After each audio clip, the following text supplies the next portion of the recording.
നമസ്കാരം. Press live ന്യൂസിലേക്ക് സ്വാഗതം. പ്രാണപ്രതിഷ്ഠാ ചടങ്ങുകൾ പൂർത്തിയായതിനു പിന്നാലെ രാമക്ഷേത്രം ഭക്തർക്ക് ദർശനത്തിനായി തുറന്നു. ചൊവ്വാഴ്ച രാവിലെയാണ് പൂജകൾക്ക് ശേഷം ദർശനം ആരംഭിച്ചത്. ക്ഷേത്ര പരിസരവും അയോധ്യയുമെല്ലാം ഭക്തരാൽ തിങ്ങി നിറഞ്ഞു. വലിയ ജനക്കൂട്ടമാണ് ദിവസങ്ങൾക്ക് മുൻപ് തന്നെ കൊടും തണുപ്പ് വകവയ്ക്കാതെ ക്ഷേത്ര ദർശനത്തിനായി എത്തിയത്. ചൊവ്വാഴ്ച പുലർച്ചെയോടെ തന്നെ ക്ഷേത്രത്തിൽ പ്രവേശിക്കുന്നതിനായി ഭക്തർ ക്ഷേത്രത്തിന് മുന്നിൽ തമ്പടിക്കുകയായിരുന്നു. ദിവസവും രാവിലെ 7 മുതൽ ഉച്ചയ്ക്ക് 11:30 വരെയും ഉച്ചയ്ക്ക് 2 മുതൽ വൈകിട്ട് 7 വരെയുമാണ് ദർശനം അനുവദിക്കുക. പുലർച്ചെ 6:30 ജാഗരൺ ആരതിയോടെ ക്ഷേത്രം തുറക്കും. വൈകിട്ട് 7:30 സന്ധ്യാ ആരതിയോടെ നട അടയ്ക്കും. ഉച്ചയ്ക്ക് 12-നും ആരതിയുണ്ടാകും.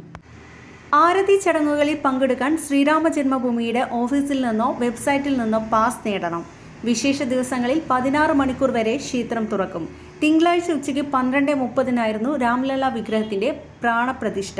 കാശിയിലെ പുരോഹിതൻ ലക്ഷ്മികാന്ത് ദീക്ഷിത് മുഖ്യ കാർമ്മികത്വം വഹിച്ച ചടങ്ങിൽ പ്രധാനമന്ത്രി നരേന്ദ്രമോദി മുഖ്യ യജമാനനായി.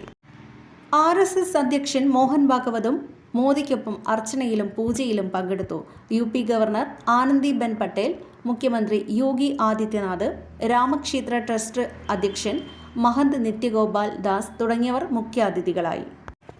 രാജ്യത്തിന്റെ വിവിധ മേഖലകളുടെ പ്രതിനിധികളായി ക്ഷണിക്കപ്പെട്ട 8000-ഓളം അതിഥികളുടെ സാന്നിധ്യത്തിലായിരുന്നു പ്രതിഷ്ഠാ ചടങ്ങുകൾ. ക്ഷേത്രത്തിന്റെ ബാക്കിയുള്ള നിർമ്മാണം തുടരുമെന്നും അധികൃതർ അറിയിച്ചു.